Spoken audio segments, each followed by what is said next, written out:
Office నుండి రాగానే నాకైతే మమ్మీ వేడి వేడిగా లెఫ్ట్ ఓవర్ దోస పిండితోటి గుంత పునుగులు లేదా గుంత పొంగనాలు అనేసి అంటూ ఉంటాం కదా, అవి చేశారు. దోస పిండిలోకి మనమైతే సన్నగా కట్ చేసుకున్న ఆనియన్స్, చిల్లీస్, అలాగే కొంచెం జీలకర్ర, మన రుచికి తగినంత సాల్ట్ వేసేసుకొని మంచిగా పిండి అంతటిని కలుపుకోవాలి. నెక్స్ట్ ఇక్కడ మనకి గుంత పునుగులు వేసుకొని ట్రే ఉంటుంది కదా, ఆ ట్రేలో సరిపడినంత ఆయిల్ వేసుకొని మంచిగా పిండిని వేసేసుకొని ఒక్క 10 మినిట్స్ అయితే లో ఫ్లేమ్లో పెట్టేసి మూత పెట్టుకొని సెకండ్ సైడ్ కూడా టర్న్ చేసేసుకుంటే వేడి వేడిగా అయితే ఈ గుంత పునుగులు రెడీ అయిపోతాయి.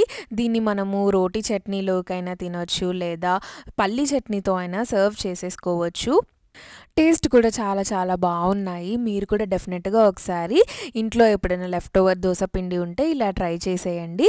అండ్ మరిన్ని ఈజియెస్ట్ రెసిపీస్ కోసం, టేస్టీయెస్ట్ రెసిపీస్ కోసం మన స్వప్నాస్ కిచెన్ అయితే ఖచ్చితంగా సబ్స్క్రైబ్ చేసుకోండి. అండ్ మీ ఫ్రెండ్స్ అండ్ ఫ్యామిలీకి కూడా మన ఛానల్ని షేర్ చేయండి.